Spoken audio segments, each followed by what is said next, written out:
क्षमा, महफिल में जल उठी क्षमा करवाने के लिए। प्रीत बनी है दुनिया में मर जाने के लिए। महफिल में जल उठी क्षमा करवाने के लिए। प्रीत बनी है दुनिया में मर जाने के लिए।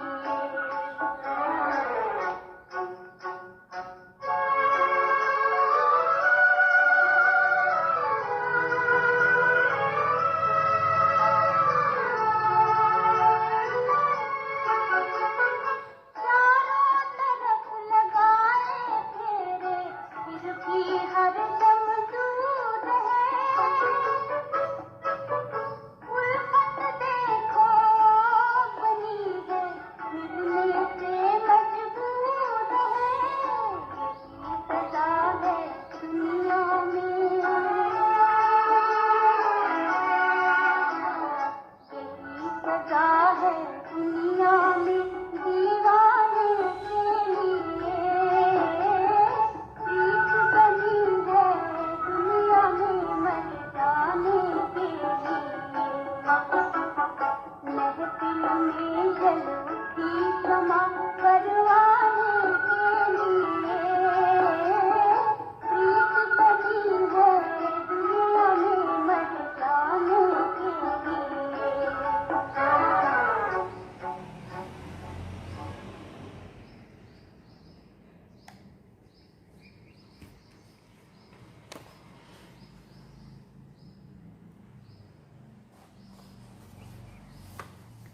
ओम शांति। बाबा गुड मॉर्निंग। आज बाबा के 19 जनवरी 2023 के महावाक्य हैं। बाबा ने सार में कहा, मीठे बच्चे, साकार शरीर को याद करना भी भूत अभिमानी बनना है, क्योंकि शरीर 5 तत्वों का 5 भूतों का है। तुम्हें तो देही अभिमानी बन एक विदेही बाप को याद करना है। बाबा ने प्रश्न पूछा, सबसे सर्वोत्तम कार्य कौन सा है जो बाप ही करते हैं? तो बाबा ने उत्तर में कहा, सारी तमो प्रधान सृष्टि को सतो प्रधान सदा सुखी बना देना, यह है सबसे सर्वोत्तम कार्य जो बाप ही करते हैं। इस ऊंचे कार्य के कारण उनके यादगार भी बहुत ऊंचे ऊंचे बनाए हैं। और एक प्रश्न पूछा बाबा ने, किन दो शब्दों में सारे ड्रामा का राज आ जाता है? तो बाबा ने उत्तर में कहा, पूज्य और पुजारी। जब तुम पूज्य हो तब पुरुषोत्तम हो, फिर मध्यम कनिष्ठ बनते माया पूज्य से पुजारी बना देती है। गीत सुना महफिल में जल उठी समा परवाने के लिए। ओम शांति। भगवान बैठ बच्चों को समझाते हैं कि मनुष्य को भगवान नहीं कहा जा सकता। ब्रह्मा विष्णु शंकर का भी चित्र है, उनको भी भगवान नहीं कह सकते।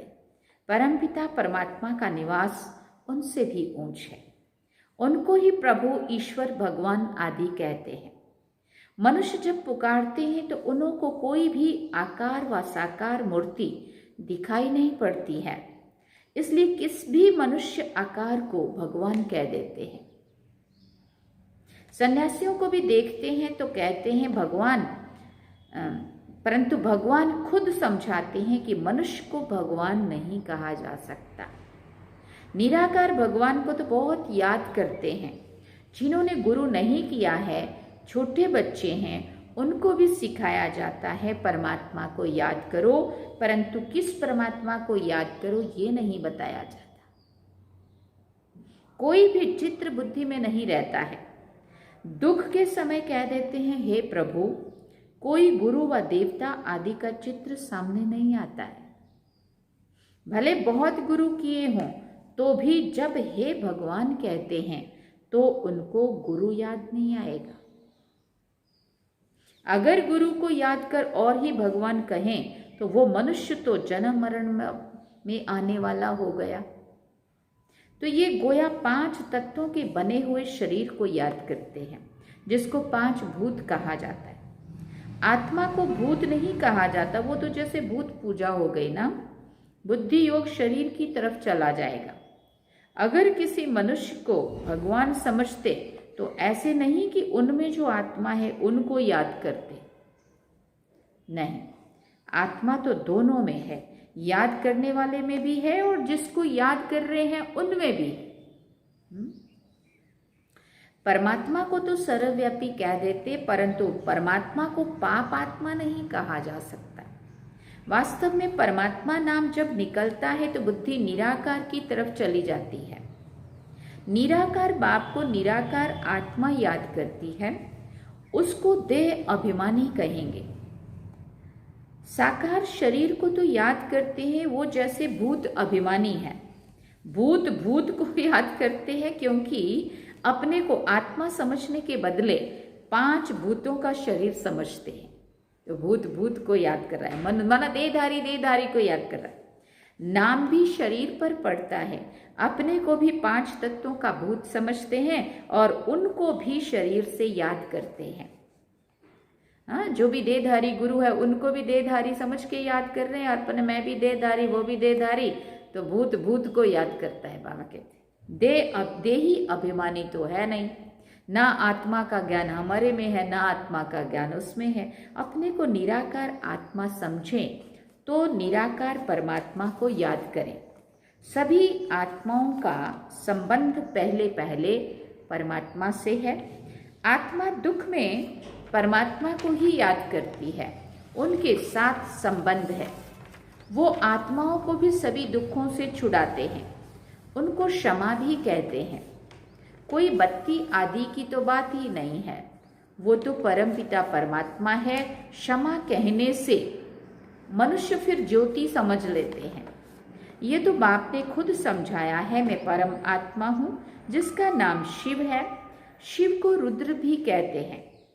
उस निराकार के ही अनेक नाम हैं और कोई के इतने नाम नहीं है।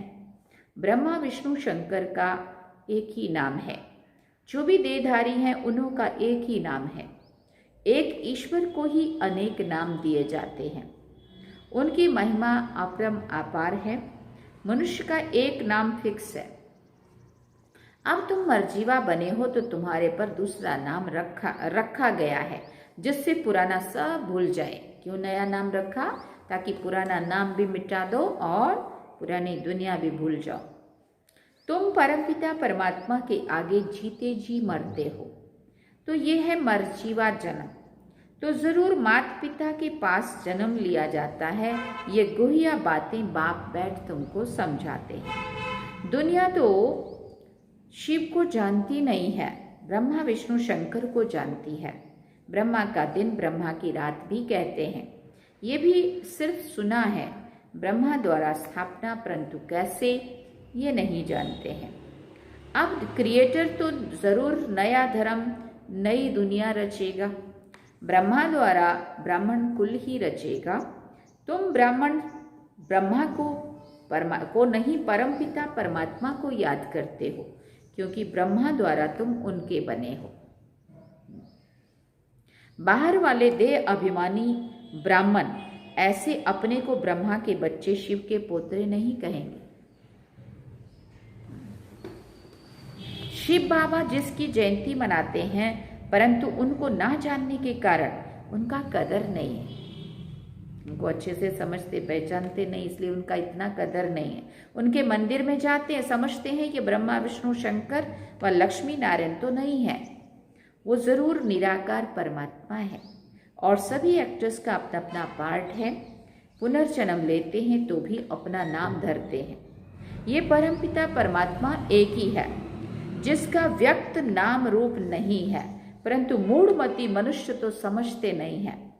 परमात्मा का यादगार है तो जरूर वो आया होगा, स्वर्ग रचा होगा, नहीं तो स्वर्ग कौन रचेगा। अब फिर आकर ये रुद्र ज्ञान यज्ञ रचा है। इसको यज्ञ कहा जाता है क्योंकि इसमें स्वाहा होना होता है। यज्ञ तो बहुत मनुष्य रचते हैं, वो तो सब हैं भक्ति मार्ग के स्थूल यज्ञ। ये परमपिता परमात्मा स्वयं आकर यज्ञ रचते हैं, बच्चों को पढ़ाते हैं। यज्ञ जब रचते हैं तो उसमें भी ब्राह्मण लोग शास्त्र कथाएं आदि सुनाते हैं। ये बाप तो नॉलेजफुल है, कहते हैं ये गीता भागवत आदि शास्त्र सभी भक्ति मार्ग के हैं, ये मटेरियल यज्ञ भी भक्ति मार्ग के हैं। ये है ही भक्ति मार्ग का समय। जब कलयुग का अंत आए तब भक्ति का भी अंत आए, तब ही भगवान आकर मिले, क्योंकि वो ही भक्ति का फल देने वाला है। उनको ज्ञान सूर्य कहा जाता है। ज्ञान चंद्रमा, ज्ञान सूर्य और ज्ञान लक्की सितारे। ज्ञान अच्छा सूर्य है तो बाप, ज्ञान सूर्य तो है बाप, फिर माता चाहिए ज्ञान चंद्रमा। अब ज्ञान सूर्य है शिव बाबा, अब ज्ञान चंद्रमा कौन है? ब्रह्मा बाबा। तो जिस तन में प्रवेश किया वो हो गई ज्ञान चंद्रमा माता, और बाकी सब है बच्चे लक्की सितारे। इस हिसाब से जगदम्बा भी लक्की स्टार हो गई, क्योंकि बच्चे ठहरे ना, तो मम्मा भी क्या है, तो बाबा के बच्चे ही है ना। हाँ, हम सारे लक्की सितारे हो गए, मम्मा भी, और शिव बाबा ज्ञान सूर्य, ब्रह्मा बाबा ज्ञान चंद्रमा। स्टार्स में कोई सबसे तीखा होता है, वैसे यहाँ भी नंबरवार है। वो है स्थूल आकाश के सूर्य, चांद और सितारे, और ये है ज्ञान की बात।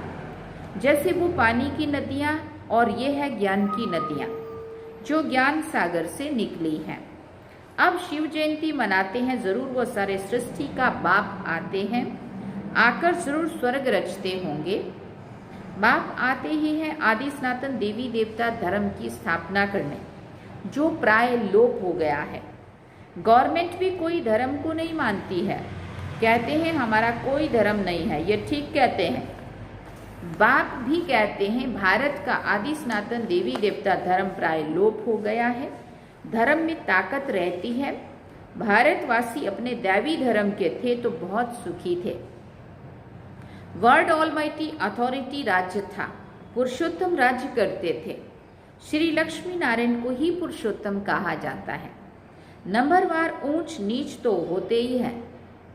सर्वोत्तम पुरुष, उत्तम पुरुष, मध्यम कनिष्ठ पुरुष भी होते ही हैं। पहले पहले सभी से सर्वोत्तम पुरुष जो बनते हैं वही फिर मध्यम कनिष्ठ बनते हैं। तो लक्ष्मी नारायण है पुरुषोत्तम, सभी पुरुषों में उत्तम। फिर नीचे उतरते हैं तो देवता से क्षत्रिय, फिर क्षत्रिय से वैश्य, शूद्र, कनिष्ठ बनते हैं।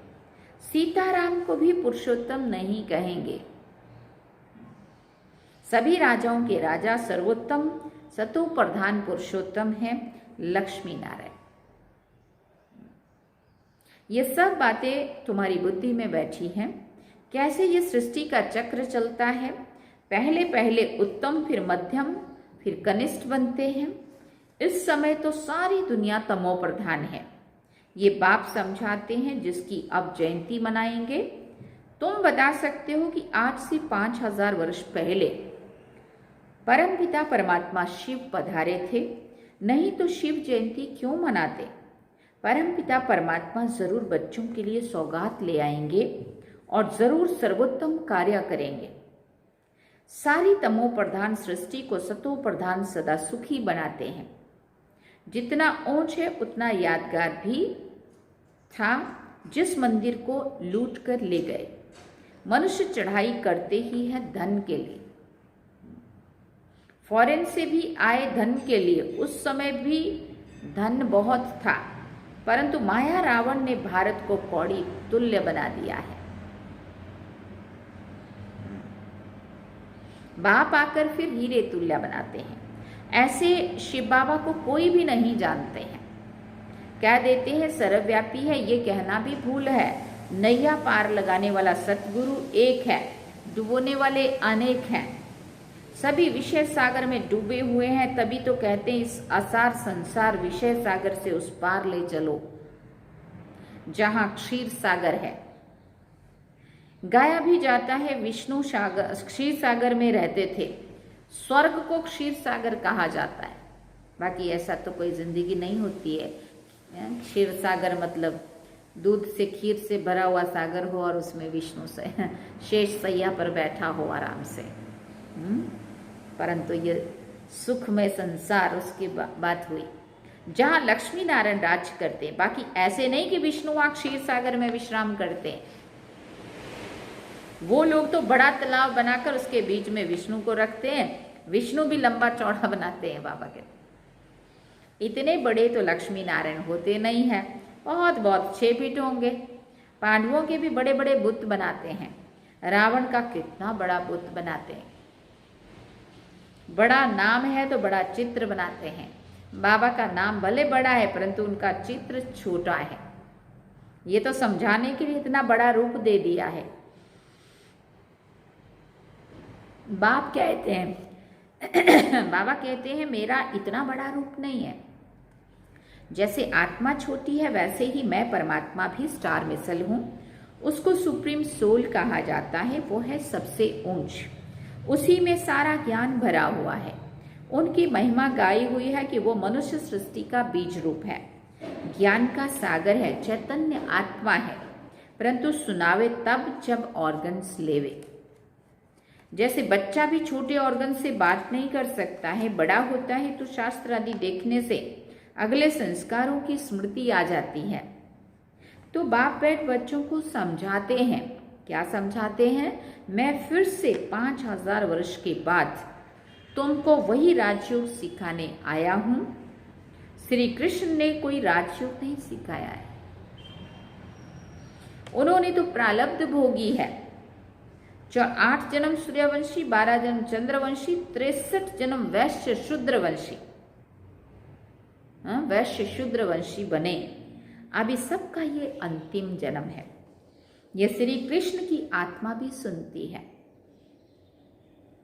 बाबा कहते तुम भी सुनते हो। ये है संगम युगी ब्राह्मणों का वर्ण। फिर तुम ब्राह्मण से जाकर देवता बनेंगे। ब्राह्मण धर्म, सूर्यवंशी देवता धर्म और चंद्रवंशी क्षत्रिय धर्म, तीनों का स्थापक एक ही परमपिता परमात्मा है। तो तीनों का शास्त्र भी एक ही होना चाहिए। अलग अलग कोई शास्त्र है नहीं। ब्रह्मा इतना बड़ा सभी का बाप है, प्रजापिता, उनका भी कोई शास्त्र नहीं है। एक गीता में ही भगवान उवाच है, ब्रह्मा भगवान उवाच नहीं है। यह है शिव भगवान उवाच ब्रह्मा द्वारा, जिससे शूद्रों को कन्वर्ट कर ब्राह्मण बनाया जाता है। ब्राह्मण ही देवता और जो नापास होते हैं वो क्षत्रिय बन जाते हैं। 2 कला कम हो जाती है। कितना अच्छी रीति समझाते हैं ना। ऊंचते ऊंचे परमपिता परमात्मा, फिर ब्रह्मा विष्णु शंकर, उनको भी पुरुषोत्तम नहीं कहेंगे। जो पुरुषोत्तम बनते हैं वही फिर कनिष्ठ भी बनते हैं। मनुष्यों में सर्वोत्तम है लक्ष्मी नारायण, जिसके लिए मंदिर भी है, परंतु उनकी महिमा को कोई जानते नहीं है, सिर्फ पूजा करते रहते हैं। अब तुम पुजारी से पूज्य बन रहे हो। माया फिर पुजारी बना देती है। ऐसा ड्रामा ऐसा बना हुआ है। जब नाटक पूरा होता है तब मुझे आना पड़ता है। फिर वृद्धि होना भी ऑटोमेटिकली बंद हो जाता है। फिर तुम बच्चों को आकर अपना अपना पार्ट रिपीट करना है। ये परमपिता परमात्मा खुद बैठ समझाते हैं। क्या समझाते हैं? जिसकी जयंती भक्ति मार्ग में मनाते हैं तो ये तो मानते ही रहेंगे, ये तो मनाते ही रहेंगे। बाबा कहते स्वर्ग में तो कोई की भी जयंती नहीं मनाते हैं। श्री कृष्ण श्री राम आदि की भी जयंती नहीं मनाएंगे। वो तो खुद प्रैक्टिकल में होंगे। ये तो होकर गए हैं तब मनाते हैं। वहां वर्ष वर्ष श्री कृष्ण का बर्थडे नहीं मनाएंगे। वहां तो सदैव खुशियां ही खुशियां हैं। बर्थडे क्या मनाएंगे? बर्थडे पे एक दिन खुशी, वो तो सदैव खुशियां ही मनाएंगे। बच्चे का नाम तो माता पिता ही रखते होंगे, गुरु तो वहां होता नहीं है। वास्तव में इन बातों का ज्ञान और योग से कोई कनेक्शन नहीं है। बाकी वहां की रस्म क्या है सो पूछना होता है, या तो बाबा कह देंगे वहां के कायदे जो होंगे वहां चल पड़ेंगे, तुमको पूछने की क्या दरकार है। पहले मेहनत कर, अपना पद तो प्राप्त कर लो, लायक तो बनो, फिर पूछना। ड्रामा में कोई ना कोई कायदा होगा, ड्रामा में कोई ना कोई कायदा होगा। अच्छा, मीठे मीठे सिकिल दे बच्चों प्रति माता पिता बाप दादा का याद प्यार और गुड मॉर्निंग। रूहानी बाप की रूहानी बच्चों को नमस्ते। हम रूहानी बच्चों की रूहानी माता पिता बाप दादा को दिलवा जान सिकवा प्रेम से याद प्यार, गुड मॉर्निंग, नमस्ते, थैंक यू बाबा, शुक्रिया बाबा। अब धारणा के लिए मुख्य सार है। पहला पॉइंट, अपने को निराकार आत्मा समझ निराकार बाप को याद करना है, किसी भी देहधारी को नहीं। मर छिवा बन पुरानी बातों को बुद्धि से भूल जाना है। दूसरी बात बाबा ने कही, बाप के रचे हुए इस रुद्र यज्ञ में संपूर्ण स्वाहा होना है। शूद्रों को ब्राह्मण धर्म में कन्वर्ट करने की सेवा करनी है, शूद्रों को ब्राह्मण बनाना है। वरदान में बाबा ने कहा, दिनचर्या की सेटिंग और बाप के साथ द्वारा हर कार्य एक्यूरेट करने वाले विश्व कल्याणकारी भव। दिनचर्या की सेटिंग और बाप के साथ द्वारा हर कार्य एक्यूरेट करने वाले विश्व कल्याणकारी भव। बाबा ने कहा, दुनिया में जो बड़े आदमी होते हैं उनकी दिनचर्या सेट होती है। कोई भी कार्य एक्यूरेट तब होता है जब दिनचर्या की सेटिंग हो। सेटिंग से समय, एनर्जी सब बच जाता है। एक व्यक्ति 10 कार्य कर सकता है, तो आप विश्व कल्याणकारी जिम्मेवार आत्माएं हर कार्य में सफलता प्राप्त करने के लिए दिनचर्या को सेट करो और बाप के साथ सदा कंबाइंड होकर रहो। 1000 भुजाओं वाला बाप आपके साथ है तो एक कार्य की बजाय 1000 कार्य एक्यूरेट कर सकते हैं। स्लोगन में बाबा ने कहा, सर्व आत्माओं प्रति शुद्ध संकल्प करना ही वरदानी मूर्त बनना है। सर्व आत्माओं के प्रति शुद्ध संकल्प करना ही वरदानी मूर्त बनना है। अच्छा, ओम शांति। ये थे बाबा के आज के महावाक्य। सार में बाबा ने कहा, मीठे बच्चे, साकार शरीर को याद करना भी भूत अभिमानी बनना है। जैसे बाबा तो हमें देही अभिमानी बना रहा है, मैं आत्मा हूँ, ये पाठ पक्का, आत्मा का पाठ पक्का करा रहा है। और अगर हम शरीर को समझ करके शरीरों को याद कर रहे हैं तो समझो बाबा कह रहा है ये शरीर 5 महाभूत का बना हुआ है, 5 तत्वों का बना हुआ है। तो फिर इसको क्या कहेंगे? भूत अभिमानी बन करके भूतों को याद करना, माना देहधारियों को याद करना। इसलिए बाबा कह रहे हैं साकार शरीर को याद करना भी भूत अभिमानी बनना है, क्योंकि 5 शरीर भूतों का है। शरीर 5 भूतों का है। तुम्हें तो देही अभिमानी बन एक विदेही बाप को याद करना है। और गीत क्या सुना? महफिल में जल उठी क्षमा परवाने के लिए, प्रीत बनी है दुनिया में मर जाने के लिए, है ना? ऐसा कुछ ये गीत है, बहुत प्यारा सा गीत है। तो अभी हम चलते हैं बाबा की, चलिए बाबा की